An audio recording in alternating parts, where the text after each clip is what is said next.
مزید جو سیاسی طور پہ ڈیولپمنٹس ہو رہی ہیں ان پہ بھی ندیم افضل چند صاحب سینئر رہنما پاکستان پیپلز پارٹی کے ہمارے ساتھ ہیں. فاروق حبیب صاحب پاکستان تحریک انصاف سے تعلق رکھتے ہیں. بہت شکریہ آپ دونوں حضرات کا. سر اس سے پہلے ہم کینین صحافی سے بات کر رہے تھے جو ارشد شریف صاحب کے کیس کے حوالے سے اپڈیٹس لے رہے تھے. بہرحال چند صاحب آپ سے اس لیے آغاز کریں گے سر کیونکہ آپ کی پرسنل فرینڈشپ بھی تھی ارشد شریف صاحب کے ساتھ. ہم نے دیکھا یہ جس طرح سے کیس کی تحقیقات آگے بڑھ رہی ہیں بطور حکومتی یا پیپلز پارٹی کے اس سے ہٹ کے میں ایز اے پرسنل ان کے جو دوست میں آپ کا موقف جاننا چاہوں گی. تحقیقات سے آپ مطمئن ہیں؟ یہ تسلی بخش لگ رہی ہیں جس طرح اس کو مینج کیا جا رہا ہے, جس طریقے سے اس کے بارے میں ایک پرسیپشن بنایا جا رہا ہے؟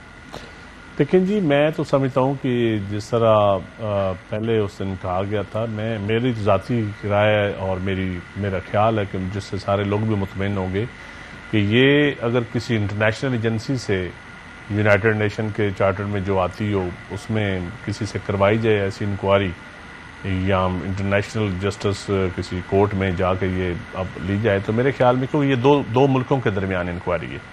یہ ہمارے ملک میں واقعہ نہیں ہوا. ہمارے ملک کی پولیس یا ایف آئی اے تو اس کے اوپر میں سمجھتا ہوں اتنا کر نہیں سکے گی.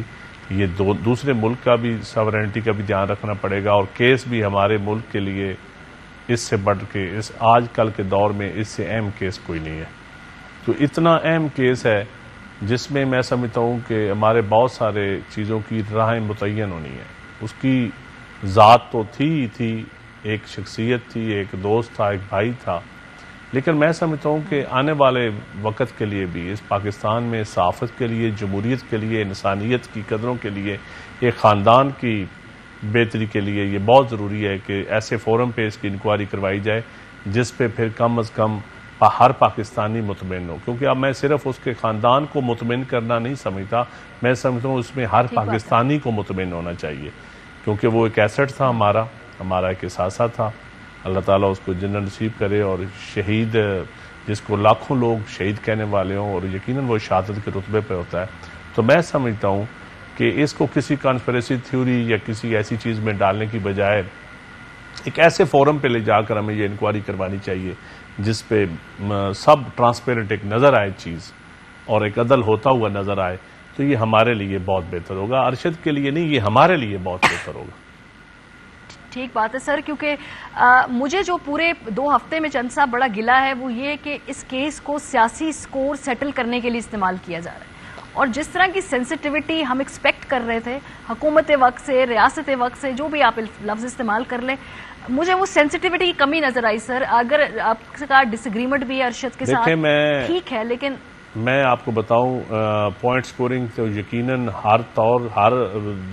اب میں اس کے اوپر اس لیے بات نہیں کرنا چاہتا کہ میرا وہ بھائی تھا اور میں نہیں سمجھتا کہ اس کے کیس کے حوالے سے کوئی سیاسی یا ویسی بلیمنگ بھی کی جائے. لیکن دیکھنا یہ ہے کہ اس کی جو مظلومیت تھی اس کو کیش کرنے کی بھی لوگوں نے کوشش کی. میں کئی لوگوں کو ایسا جانتا ہوں جن کے آنسو میں نے دیکھے, لیکن کیونکہ میں پی ٹی آئی کی حکومت کا حصہ بھی رہا ہوں اور میں وہاں بھی ان کو آزادی صحافت کے لیے میں نے کبھی ان کو بولتے بھی نہیں دیکھا اور آج وہ آنسو بہا رہے تھے. تو ایسے خیال بھی ہے اور میں سمجھتا ہوں حکومت ہو, اپوزیشن ہو, کوئی بھی جماعت ہو, میں کسی کا نام نہیں لیتا, لیکن میں سمجھتا ہوں کسی کو بھی اس کے اوپر سیاست کرنے کا حق نہیں ہے. سیاست ہمارے پاس ہمارا مینیفیسٹو ہے, ہمارے نظریے ہیں, ہماری عوام ہے, ہمارے پاس نعرے ہیں اور بہت ساری چیزیں ہیں. تو آپ ایک ایسے موقع پہ ایک اتنی جوان موت, ایک دیار غیر میں, ایک پردیس میں ایک بندے کا شہید ہو جانا, تو اس کے اوپر سیاست نہیں کرنی چاہیے اور یہ کسی کو بھی نہیں کرنی چاہیے اور بہت سارے لوگ کر رہے ہیں. اور یہ نہیں ہے کہ صرف حکومت کو, یہ اپوزیشن میں بھی ایسے لوگ ہیں جو کر رہے ہیں, کسی کو بھی نہیں کرنی چاہیے. بالکل سر, میں اس بات پہ اگری کرتی ہوں کہ اصل میں جو ایشو ہے وہ یہ ہے کہ ان کے قاتلوں تک پہنچا جا سکے. تو ارشد کے اس واقعے کو اس لیے استعمال نہ کیا جائے کہ ہمیں کوئی پسند نہیں ہے تو اس کے اوپر ڈال دو. اگر ہمیں کسی سے سیاسی وابستگی, ہماری سیاسی مخالفت ہے تو اس طرح کے جو ہے مبہم بیانات دیے جائیں کہ کسی اور سیاسی جماعت کے اوپر ڈال دیا جائے, اینڈ لائک وائز یہ ہر طرف میں کراس دا بورڈ بات کر رہی ہوں بھائی کہ یہ اس کو استعمال نہ کیا جائے. کچھ ایشوز ایسے ہوتے ہیں کہ جن کو بخش دینا چاہیے, اس پہ سیاست نہ کرے. 1 کروڑ آپ کے پاس پاکستان میں ریزن سے سیاست کرنے کے, جی ہر صبح اٹھ کے ایک نیا ایشو آپ کے پاس ہوتا ہے. فاروق, اب یہاں سے جو ہے معاملات ارشد کی تحقیقات کے حوالے سے ایک بڑا واضح پوزیشن لی ہے رانا ثناء اللہ صاحب نے. وہ تو سیدھا یہ بھی کہہ رہے ہیں کہ بھائی جو شاید اس کی مدد کرنے والے تھے کہیں انہی سے وہی اس کی موت کے ذمہ دار نہ ہوں. اگین سیاست نہ ہو تو یہ بہتر ہے, لیکن بہرحال یہ کوئی پہلا واقعہ نہیں, مجھے لگتا ہے یہ آخری واقعہ بھی نہیں ہوگا. اس سے آگے جانا کیسے, یہ شفاف تحقیقات انشور کیسے کرنی ہے, اور اسپیشلی اس ایشو پہ کہ بھائی سیاست نہ ہو, نہ اپوزیشن کرے اس کے اوپر, نہ حکومت کرے. دیکھیں بات یہ ہے کہ سپریم کورٹ آف پاکستان کا جو ہے وہ کمیشن بننا چاہیے. اس میں بھی کوئی دو رائے نہیں ہے کہ یو این کے انڈر بھی جو ہے وہ اس کی تحقیقات ہونی چاہیے. بنیادی طور پہ معاملہ ماریا شروع کہاں سے ہوتا ہے یہ بھی ہمیں دیکھنا چاہیے, اور اس کی ذمہ داری جو ہے وہ وقت کی حکومت کے اوپر آتی ہے. 16 FIRs جو ہیں وہ ارشد شریف کے اوپر اسی حکومت کے دوران ہی کاٹی گئیں. ان FIR ارشد شریف اس سے پہلے ملک کیوں نہیں چھوڑ کے گئے؟ کبھی ملک چھوڑ کے جانے کی بات انہوں نے کی.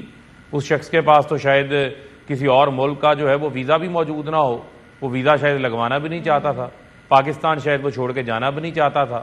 لیکن اس کے اوپر جس قسم کا دباؤ ڈالا گیا, جس قسم کے اس کو لائف تھریٹس دیے گئے, اس کا اظہار وہ اپنا خط لکھ کر صدر پاکستان کو کر چکا تھا. اس کے اوپر بھی کوئی حکومت نہیں جاگی تھی. اس صدر پاکستان نے بھی اس وقت کے وزیر اعظم کو بھی, جو کہ شہباز شریف آج بھی وزیر اعظم ہیں, ان کو خط لکھا تھا اس حوالے سے. ٹھیک ہے, ان کی ارشد شریف کی جو موت ہوئی اس کے اوپر ایک کور اپ سٹوری آئی فوری طور کے اوپر کہ یہ مسٹیکن آئیڈینٹی کا کیس ہے.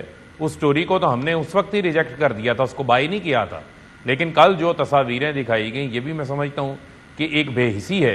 ایک طرف ارشد شریف کی جو والدہ ہیں وہ اپنے بیٹے کی پوسٹ مارٹم کی رپورٹ کے لیے عدالت جانا پڑتا ہے ان کو, وہاں سے ان کو 1 ہفتے کا ٹائم ملتا ہے. دوسری جانب آپ وہ رپورٹ ٹی وی کے اوپر چلوا دیتے ہیں, میڈیا پہ چلوا دیتے ہیں, اس کی تشدد زدہ باڈی دکھا کر اس کے خاندان کو, اس کے چاہنے والوں کو, ان کی والدہ کو, ان کی بچوں کو, ان کی بیویوں کو آپ کیا ان کو مزید ٹارچر کرنا چاہتے تھے؟ یہ کوئی بے حس شخص ہی کر سکتا ہے. اور میں یہ سمجھتا ہوں کہ اس سے آگے بڑھ کے تو وہ مسٹیکن آئیڈینٹی کا معاملہ تو ختم ہو گیا.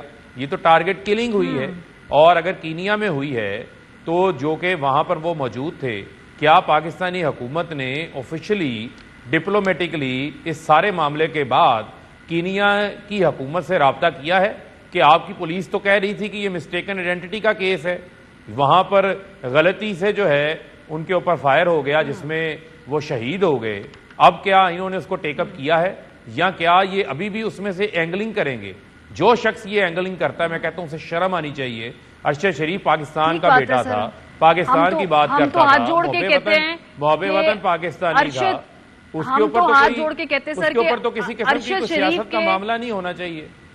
ہاں, ایشو کے اوپر پلیز سیاست نہ کریں اور صحافیوں کو بخش دیں. پھر ماریا پھر تسلسل ہے نا. آپ یہ بھی دیکھیں کہ پچھلے 6 ماہ میں مثلا ایک ثابت شاکر کو ملک چھوڑ کے جانا پڑتا ہے, آپ عمران خان کو جیل کی جو صحافی ہیں جیل کی سلاخوں میں جانا پڑتا ہے, جمیل فاروقی کو برہنہ کیا جاتا ہے, ایاد امیر کو جو ہے وہ 70 سال کی عمر میں ان کے اوپر تشدد کروا دیا جاتا ہے, سمیع ابراہیم کے اوپر اٹیک ہو جاتا ہے, اور صحافیوں کے اوپر FIRs جو ہے وہ کٹ جاتی ہیں. یہ ایک تسلسل چل رہا ہے. آپ کس طرف لے کے جانا چاہتے ہیں ملک کو؟ آپ ملک کے اندر جو ہے وہ امن قائم کرنا ہے, ملک کے اندر استحکام لے کر آنا ہے. جو ڈسینٹنگ وائسز ہیں, جو آپ سے اختلاف رکھتی ہیں, ان وائسز کو آپ سنیں, حوصلہ پیدا کریں. یہ کیا کلچر آ گیا کہ راستے سے ہٹا دیا جائے؟